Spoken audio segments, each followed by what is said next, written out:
ride the little train that is rolling down the tracks to the junction.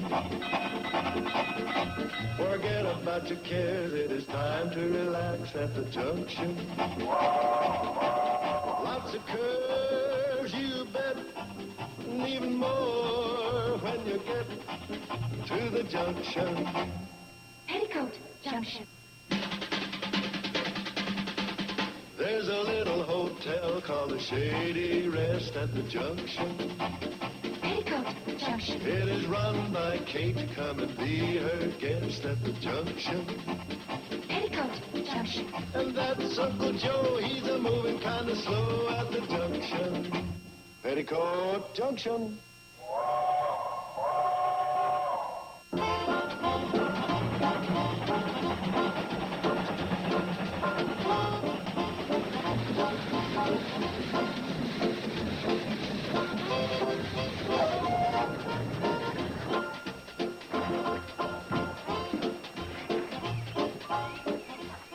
Shady Rest?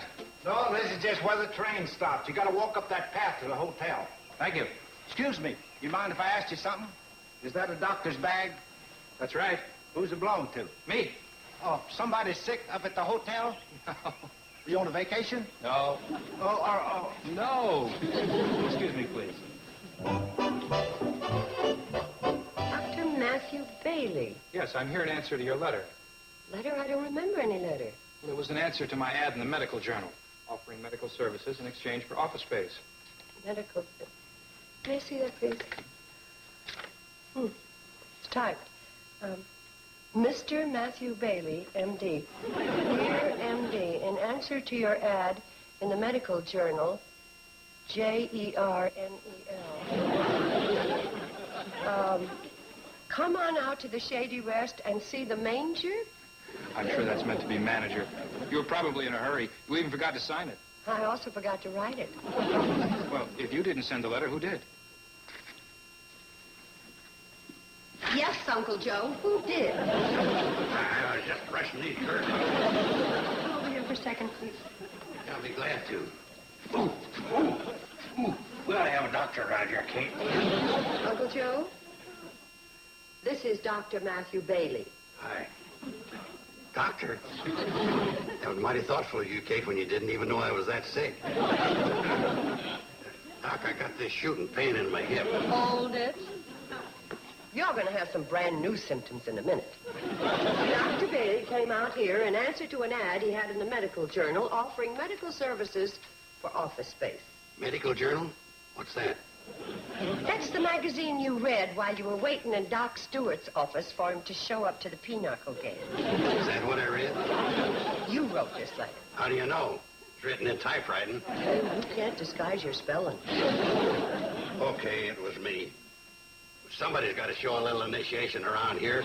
Great idea having a doctor in the hotel. The girl's always coming down with something and you're lumbago. I haven't got lumbago. Now you can have it. Don't have to worry. Mr. Bradley, there's obviously been a mistake. I'll get back to town. No, just a minute. The cannonball won't be back for a couple of hours, and after dragging you out here on a fool's errand, the least we can do is ask you to stay for supper. Oh, thanks. That isn't necessary. I think it's only fair. Unless Uncle Joe wants to pay you for a house call. Oh, he'll stay.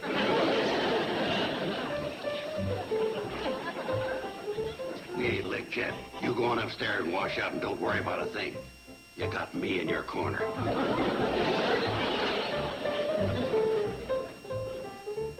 Kate, it's time for a little sensible talking. Well, I'm willing, but who can I talk to? Did you realize what it would mean for business if we had a house doctor for the guests? What guests? The ones that'll be coming from all around looking for a nice place to get sick. Oh, yeah, we could run a weekend special. Room, board, and minor surgery. Now you're thinking. We could advertise it. Uncle Joe, why don't you go finish your nap?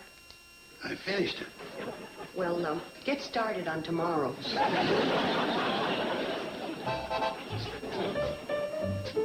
Peel this potato for you.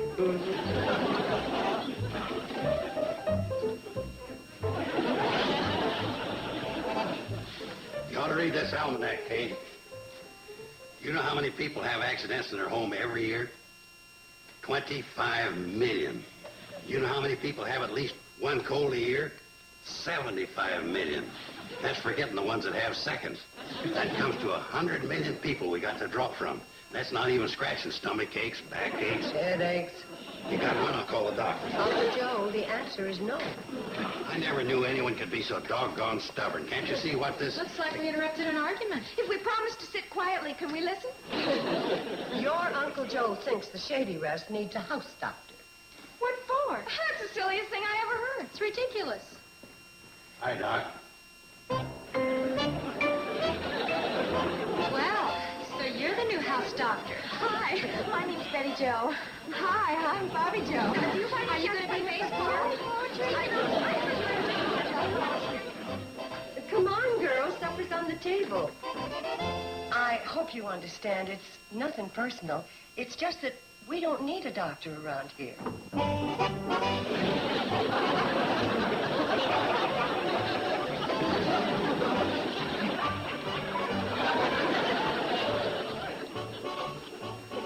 At least that's what I thought. Away from the sink, Mom. I'll wash. I'll wipe. And I'll nag. Now, how about Dr. Bailey? You just... Girls, you're wasting your time. Mom, he's so handsome. He speaks so beautiful, and he's so well-read. And he said he'd play ball with me later. Oh, well, instead of a doctor, maybe we should get a young, good-looking baseball player who went to Harvard. We're not just thinking of ourselves. What about all the people in Hooterville? Well, you know that they're not going to leave old Doc Stewart and come way out here. Oh, Mom, you gotta Wait a minute, girls. I like Dr. Bailey. He's a very nice young man, and he's probably a good doctor. But Oh, great, Mom. I'll tell him. what did I say? What do you think of it? You got the initials in the wrong place. It should be Matthew M.D. Bailey. That MD stands for Doctor of Medicine. Well, then shouldn't it be D.M.? Give me a hand with this door, will you, Floyd? I want to get the doc's office fixed up today so he can start practicing on his patients. 4 reference books. He said these were all he had. Well, I found these in my closet. The Bobbsey Twins at Camp David and How to Feel Grounders by Pepper Martin. What kind of medical books are those? Well, in this one, both the Bobbsey twins get the measles.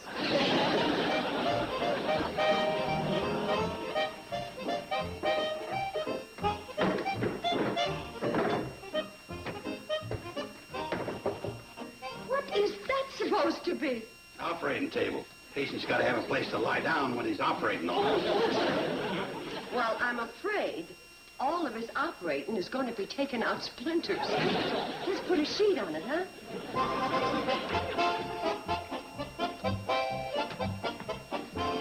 Well, you couldn't have timed it any better, Doctor. I just hung up your diploma. How do you like it? Oh, it's just perfect. I don't know how to thank you people, all of you. You've made me feel like one of the family. Well, with 3 daughters, this is the closest I'll ever get to talking about my son, the doctor.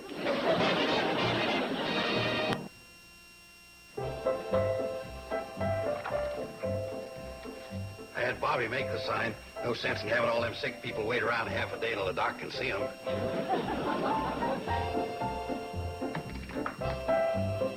There. That ought to do it. This old glove is practically falling apart.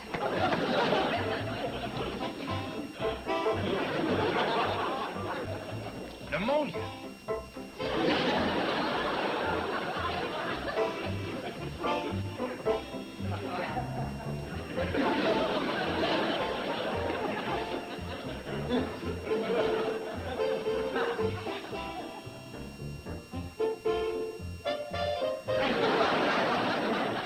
That ought to bring them in. Now all we got to do is work out a schedule so the patients know which sickness gets them the most stamps. What patients? Since he opened up his office, we're the only ones he's had. And I'm beginning to feel silly every time I go in there with nothing the matter with me. Well, I've been in for my annual checkup 3 times in the last 2 weeks. Well, we can't give up now. This health epidemic can't last forever. Well, I wish some traveling salesmen would stop by the hotel. Then maybe they could spread the word around when they left. That's it. Traveling salesman. Well, that's what I said. Well, where are they? Right here. We have to think of Dr. Bailey as one of those new products. And how do you sell a new product? You send salesmen out on the road. Hey, yeah, hey, that's a great idea.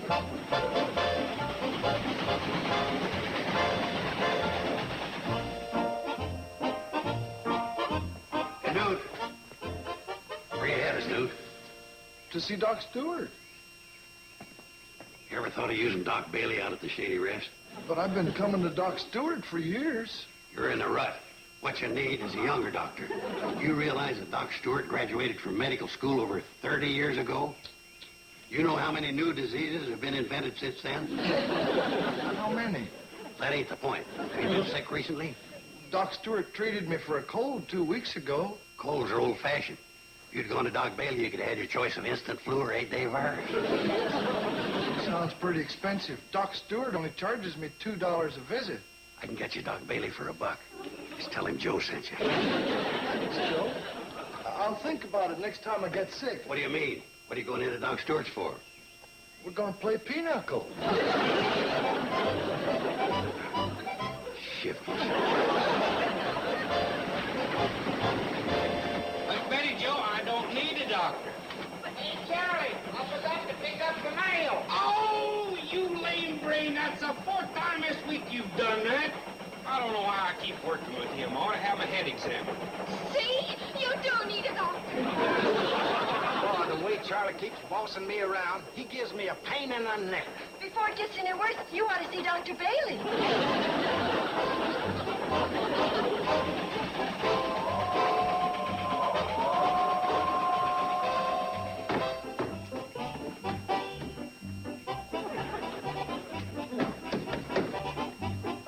Hello, Mr. Douglas. Well, Billy Joe, how are you? How are you? Oh, fine, thank you. Have you had a physical lately? Physical? Yes, in New York. Oh, well, have you had a Hooterville physical? What's the difference? Well, when someone comes from New York to Hooterville, there's a terrific difference in climate. Oh, there certainly is. I've never felt better in my life. It's too bad. I mean, well, since you're feeling good, I won't bother you. How is Mrs. Douglas? Oh, she's fine, thank you. Oh. How's your dog? Fine. Well, what about, Eb, he's great. And the cow is in wonderful shape, too. then I guess I'm just wasting my time. Goodbye. Goodbye. Ooh. Mr. Douglas, what did you break? The shutter.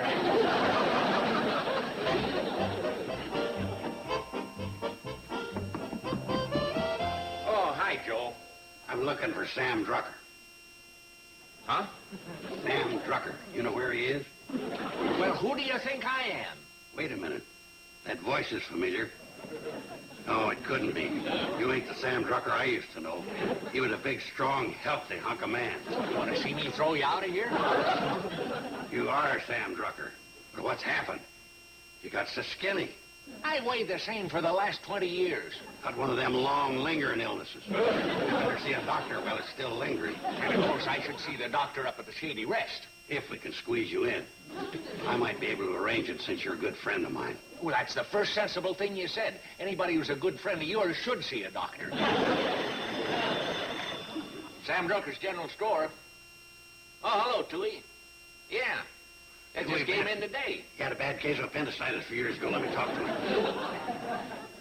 Hi, Tooey, old buddy. Yeah, I hear you ain't been feeling so good. Oh, you are? Well, you want to watch out for them good health symptoms. That's a sure sign of an approaching illness. Say, Tooey, you still got your appendix? Well, you have? How'd you like to have somebody take it off your hand? Well, you want to wait until you can find a good surgeon, huh? Say, Tooey, how'd you like to come out to Shady Rest for supper some night? I got a great idea. It's the most ridiculous thing I ever heard of. Hey, why is it every time I get a good idea, you think it's ridiculous? Why is it every time you get a ridiculous idea, you think it's good? Girls like it. I'm sure they did, and I'm beginning to see why they got me out of the hotel and said they'd fix supper. Well, what's wrong with that? You've been working too hard. Uncle Joe, whenever you worry about me working too hard, it seems that I wind up working too hard. This time it's going to be different. It certainly is, because you're going into town and tell Tooey not to come. Evening, folks. Hi, Tui. Well, it sure was nice of you folks to ask me out here to supper. I figure there's nothing like having your friends around when you ain't feeling too good. Joe, I told you on the phone I feel fine. Now tell the truth, Tui. Do you feel fine all over, or just in places? Well, every once in a while my appendix rears up and lets out a whinny. It's out of whinny, huh? What do you think, Doc? I couldn't say without an examination. Have you seen a surgeon? Well, that's Tui's problem. He won't just let any old surgeon operate on him. He wants to make sure the guy knows what he's doing. Right, Tui? That's right. All right, girls. Bring on the supper.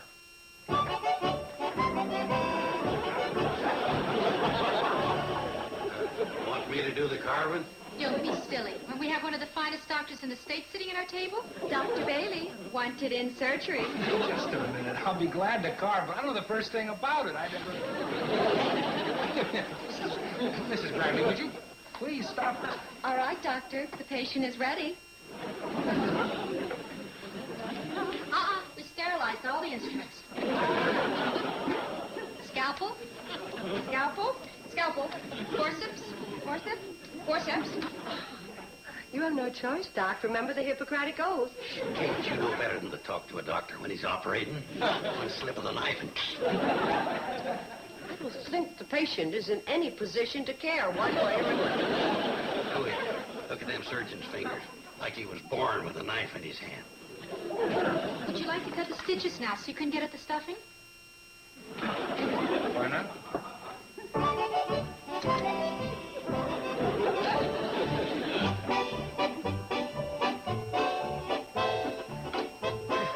Boy, that really was a good meal.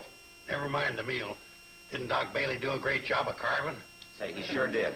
You know, I might want him to do a job for me one of these days. You mean you'll let him take out your appendix? No, I'll let him carve my turkey for me on Thanksgiving.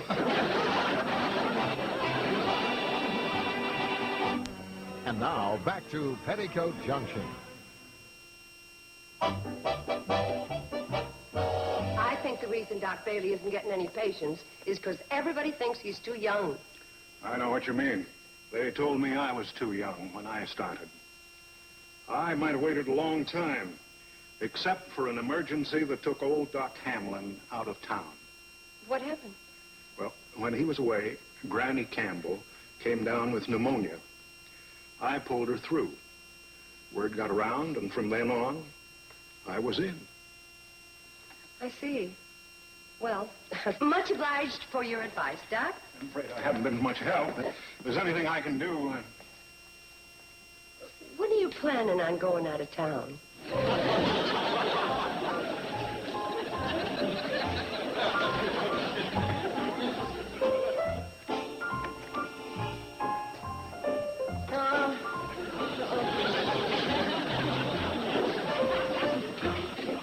What is it, Kate? Oh, Uncle Joe, I don't feel good. What hurt you? Well, my head and my feet and everything in between. Take it easy, Kate. Keep calm. Don't get excited. No. Don't worry about a thing. I'm around. I'll take you up to your room. Just leave everything to me. The stairs are that way. Oh, sure. I just didn't want to make too sharp a turn. Uncle Joe, I can manage to get to my room. Just send Doc Bailey right up, huh? He ain't around, Kate. He went into town a little while ago. Oh? Well, you gotta go get him. Take the handcart. Tell him it's an emergency. Right, Kate.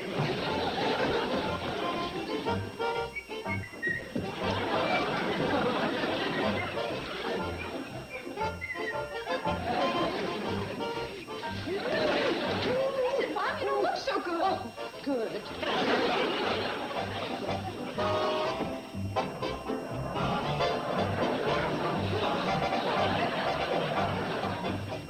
Hey, Sam, you seen Doc Bailey? No, I haven't. I gotta find him. Kate's real sick. Could hardly crawl up the stairs. What's up, Sam? It's Kate. I think something happened to her on the stairs.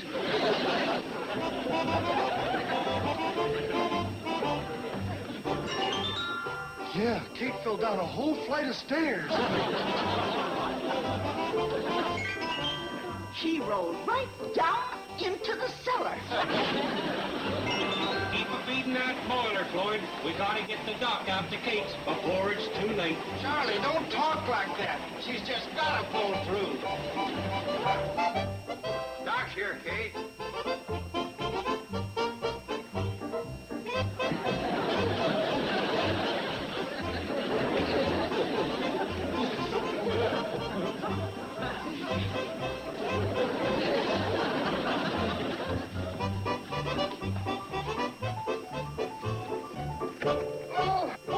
Oh, Doc Bailey, I'm sure glad you could make it.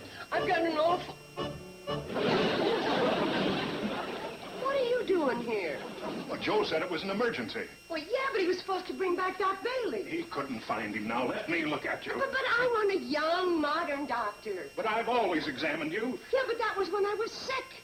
When I'm well, I want a young, modern doctor. Now, look here. Joe got me out of a poker game to come here. I threw away 3 queens and 2 aces when I came. That's a full house. I'm sorry, Doc. There's nothing wrong with me. I just wanted to be Doc Bailey's Granny Campbell. So he could cure me. And then folks wouldn't mind so much about his being young. Has Joe heard this story? Are you kidding? Sharing a secret with Uncle Joe is like putting it on that Telstar thing. Well, I guess I'll just have to wait for Dr. Bailey to diagnose this serious illness of yours.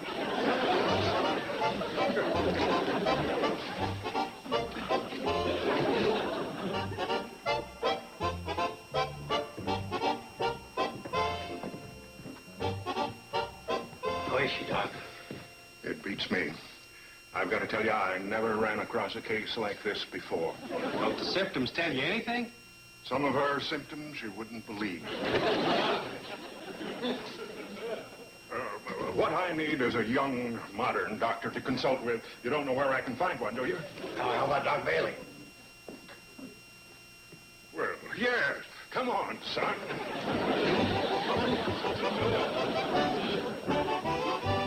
Pulse and respiration normal. Oh. Lungs clear. Heartbeat regular. Oh. Baffling, isn't it? All right. Exactly where is the pain? Well, it sort of starts up here, and it crosses my back and down my hip, and it sort of winds up on my knee. Anything else? Well, when I breathe, there's a whistle in my ear. Which ear? That might be very important. The right? Ah, well, as long as it wasn't the left. Oh, well, come to think of it, it is the left. See how sick I am? I can't tell my right from my left. Oh, my God, Doc. Well, according to your symptoms, your appendix is attached to your kneecap, and you're breathing through your ears. I'd say you have a pretty advanced case of fakeritis. Huh? There's not a thing wrong with you, and you know it. Well, okay, but nobody else does. Look, I know what you're trying to do for me, and I appreciate it. But I want nothing more to do with this emergency case. Never mind, Doc. The patient's cured.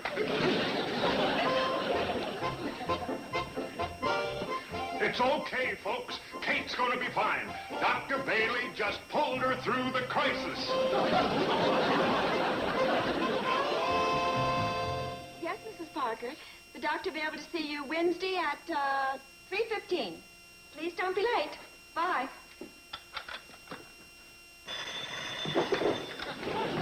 You know, it just might be somebody wanting some groceries. Sam Drucker's General Store.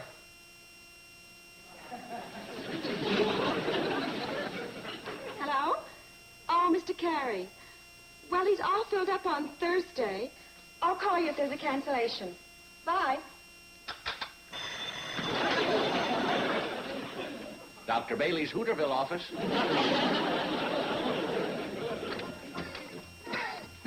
Just have the prescription filled, and I'll see you in 2 weeks, huh? Thanks, Doc. Sorry, Uncle Joe, you'll have to wait your turn. You're next, Mr. Benson. Oh, thank you.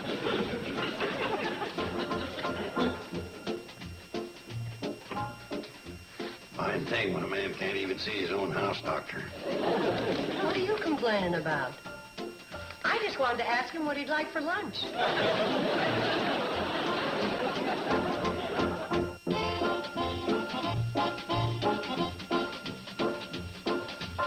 Today Today on TV Land, it's your rare chance to see big Hollywood legends explore the medium of television. Our stars this week include Sid Caesar and Martin Short on Big Stars, Little Screen. Our Saturday cavalcade coming up at 12 noon Eastern, 9 Pacific. Now stay tuned for Green Acres as Hooterville Saturday continues here in TV Land. Petticoat Junction.